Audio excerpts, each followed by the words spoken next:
Good morning, Flosstube friends. It is Tuesday, June 26th, and I'm back with a short update because I wanted to do a little shout out to a new stitcher I found this weekend, and I wanted to update you on my itty bitty bit of progress on two whips. And then I had an amazing embroidery cross stitch book to review. So this will be short again, but I wanted to come back and say hello. Thank you for encouraging comments last week. Summer is happening and it's busy, but we are grateful to have cross stitch community, Flosstube, Instagram to keep us motivated. Before I do anything else this morning, I want to tell you about the new stitcher I found. I think you remember me telling you that one of the first Flosstubers I ever watched was Jan at Thread Garden, who I believe lives in Tasmania. So I felt like I was visiting that amazing place. Well, this new stitcher also lives in Tasmania, and she has the same beautiful accent that Jan has. Please check out Patchy Pony Stitcher. It is Patchy, Patchy Pony. She's a horse lover. But oh my goodness, she is coming back to cross stitch after being out for a while, as so many of us did, and is all excited about what is out there, this community, and has some beautiful pieces planned. One gorgeous FFO that she did many years ago that's a Joan Elliott baby piece, and then an amazing horse full coverage piece. But I think you will be like me and catch a little bit of her enthusiasm about our craft and enjoy hearing what she has planned and what she has to show. So please check her out for me, and I think you'll enjoy her as much as I did. My next little bit of business, I'd like to ask, if you are a Mississippi stitcher, is there in the whole state an LNS? My husband and I are going back to visit family, and I would love to know if there is anywhere that you would recommend. It would be such a delight to drop in a beautiful store on the way on that long drive. So please comment if you know of any in the area, preferably Vicksburg or Jackson or somewhere in that area between those two areas. Thank you. I hope there's something out there.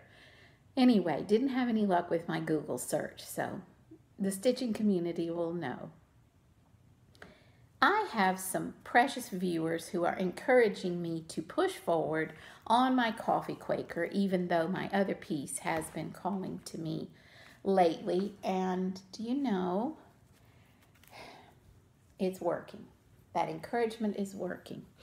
I have been working on this little motif right here, which right now looks like an alien or a spaceship, but it's actually going to be a basket with some flowers, and I'm so close to finishing that little motif.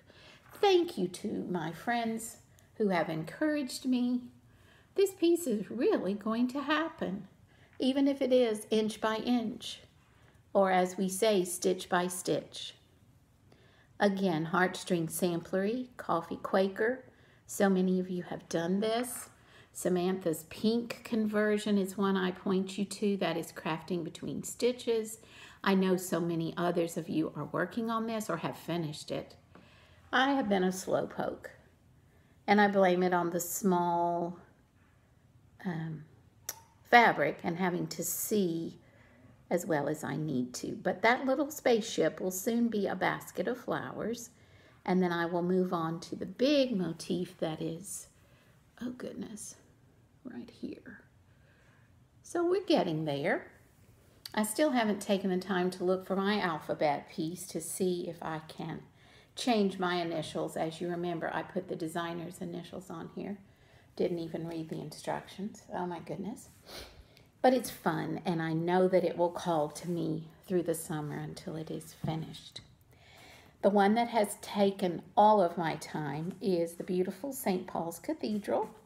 And I will not show you the package again, but it is from the London collection by Sheila Elliott. Every time I sit down with this, I think, how many stitches can I do? And now that I'm looking at it, it doesn't look like there's been much progress, but I spent as much time as I could on this weekend.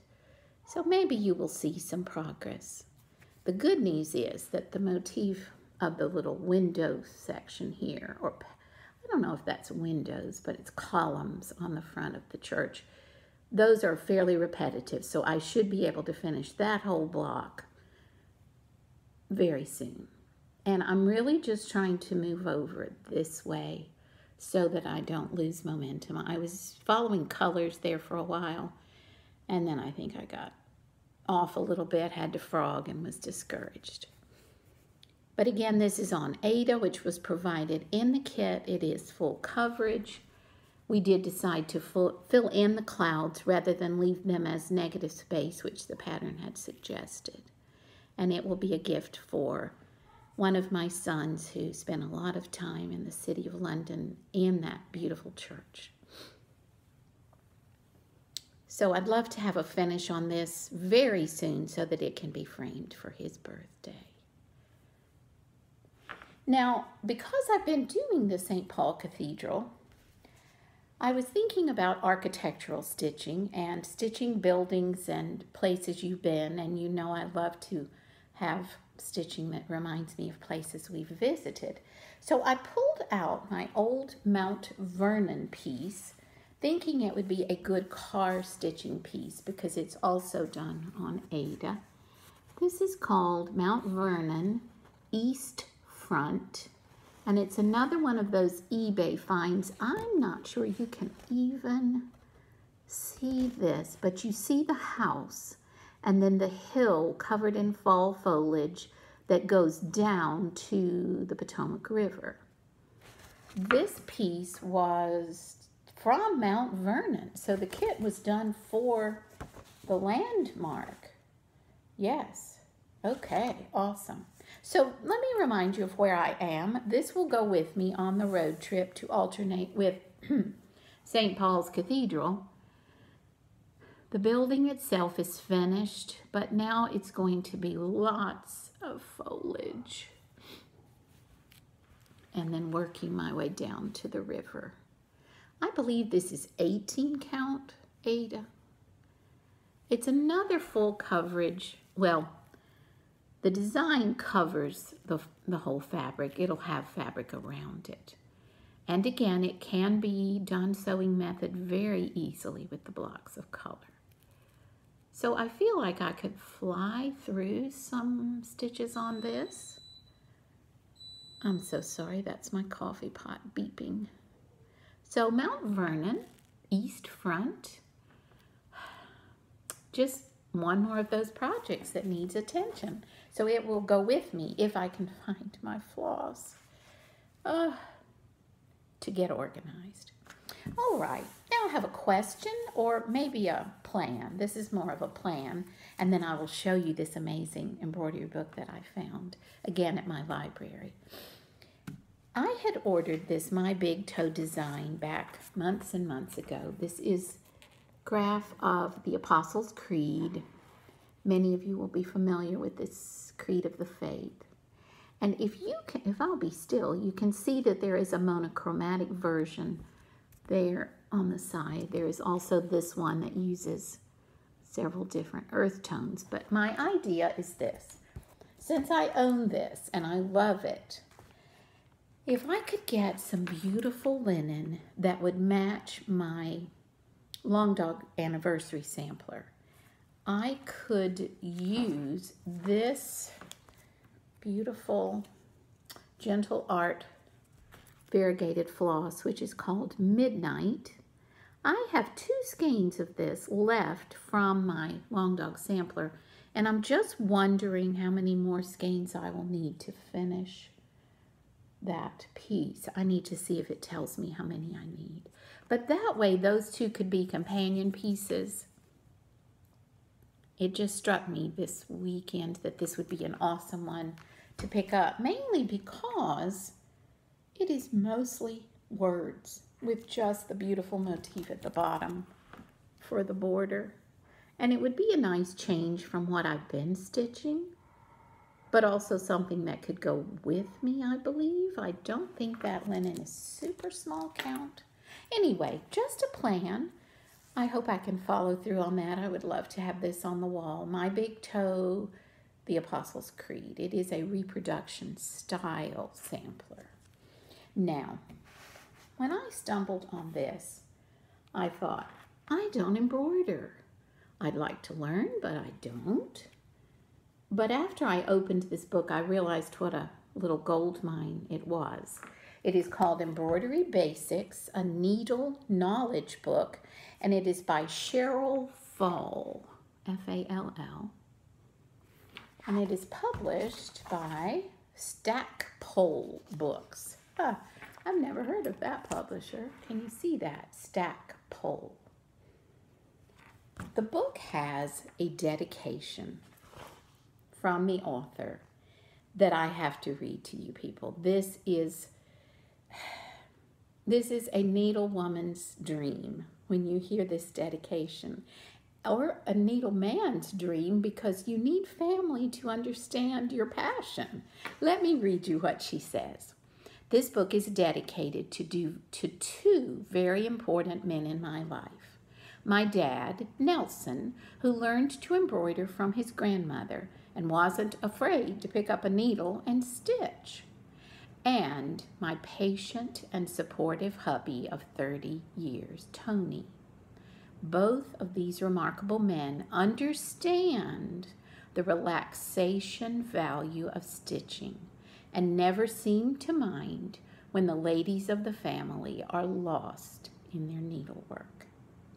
Now, if you're a man stitcher, then you would appreciate that as well, because you want your women to appreciate that, or your significant other who is with you. And so this book just gave me a chuckle, and I loved that dedication. I thought that was just priceless.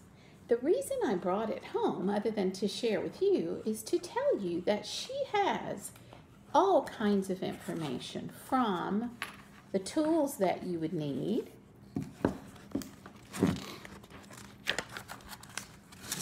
every kind, to the stitches and how to do them. So all the stitches that she covers are embroidery stitches. She even talks about hoops and frames, and then she gets down to her techniques. Now, if I'm going to learn to do specialty stitches, this is what it's going to take. Very detailed photographs. All the stitches you can think of: four-sided, whole beam, long arm, upright, satin stitch, colonial knot, Algerian eyelet, fishbone, Van Dyke, leaf, fly, every single stitch you could imagine. And look at her diagrams. Isn't this wonderful? I really think I need to save up and order this off Amazon, because I think we can use this as we branch out in our craft. Then she talks about drawn thread, which has always fascinated me. We had a family member who did that many years ago. But also in the back, she has some projects and some charts, lots of patterns, and some are even cross-stitched. Let me show you. She calls this a flower basket journal. I'm trying not to show the pattern, but it would be a sweet little square pillow or framed piece. But many beautiful projects in the back of the book. So I think you would love this if you can get your hands on it. She also talks about making cording, which I need to know, making a basic pillow, mounting and framing. She talks about our mounting, and lacing technique. Well, I need to practice showing books better. So have fun if you happen to find this. I promise I'm not in the book selling business. I'm just in the book loving business. Again, Embroidery Basics by Cheryl Fall, F-A-L-L, a needle knowledge book. The other thing that appealed to me was that it was so small. It could go in with some of my cross-stitch pattern books and be easy to access. So have fun if you decide to look for that. I do believe it's a new purchase, so it should be readily available. Thank you for your time and for dropping in with me. I am very blessed to have this hobby, this craft to share and to love. It fills every moment that isn't full in my day, and getting to meet all of you and share with you and hear your suggestions and see your projects just is an amazing social excitement for me. I think I'm having trouble with words today. Anyway, have a great Tuesday. Let me know, Mississippi people, if there are any needlework stores in that area. And like, subscribe, comment. It just makes my day. Thank you so much, and see you soon. Bye.